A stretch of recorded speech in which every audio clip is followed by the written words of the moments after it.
जिन महात्मा गांधी ने असहयोग आंदोलन नॉन कोऑपरेशन मूवमेंट के दौरान एक छोटी सी की गई हिंसा चौरी चौरा कांड के कारण एक चलते फिरते आंदोलन को बंद कर दिया था। वो आंदोलन जिसके बारे में गांधी जी ने कहा था कि अगर एक साल चल गया तो भारत स्वराज प्राप्त कर लेगा। वही गांधी जी 1942 में जब व्यापक स्तर पर भारतीय हिंसा करते हैं उसकी निंदा नहीं करते हैं, उसको कंडेम नहीं करते हैं।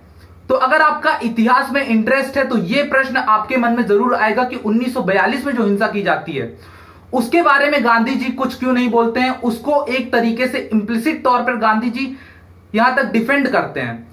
गांधी जी इसके बारे में बोलते हैं कि 1942 में जो भारतीयों ने हिंसा की थी वो अंग्रेजी सरकार की बड़ी हिंसा की प्रतिक्रिया थी।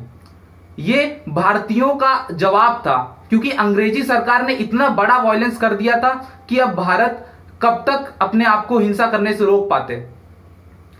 तो ये कहीं ना कहीं विरोधाभासी महसूस होता है क्योंकि एक तरफ गांधी जी ये भी बोलते हैं कि अहिंसा का मतलब है कि आपके विचारों में भी हिंसा की बात नहीं आनी चाहिए, और दूसरी तरफ 1942 में जब हिंसा होती है तो गांधी जी उसको एक तरीके से डिफेंड करते हैं, उसकी निंदा नहीं करते हैं।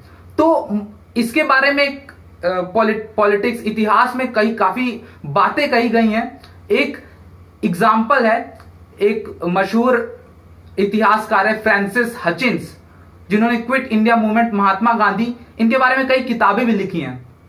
वो बोलते हैं कि महात्मा गांधी को हिंसा से कोई बहुत बड़ी समस्या नहीं थी। महात्मा गांधी ने 1942 तक हिंसा को सिर्फ और सिर्फ इसलिए रोक के रखा था, सिर्फ और सिर्फ इसलिए हिंसा का सपोर्ट नहीं किया था क्योंकि वो जन आंदोलन को खड़ा करने में एक तरीके से अवरोध की तरह काम करती। लेकिन 1942 तक जन आंदोलन इतना बड़ा हो चुका था, इतना व्यापक स्तर पर फैल चुका था, तो महात्मा गांधी ने हिंसा को कंडेम करना जरूरी नहीं समझा क्योंकि उस समय तक हिंसा जन आंदोलन को अवरोध नहीं कर रही थी। तो ये इतिहास की एक छोटी सी गुत्थी थी जिसको हमने आपके साथ डिस्कस किया, और आगे भी हम अपनी प्लेलिस्ट रोचक बातों में इन छोटी छोटी कहानियों को आपके साथ डिस्कस करेंगे। बस आप हमारे साथ बने रहिए।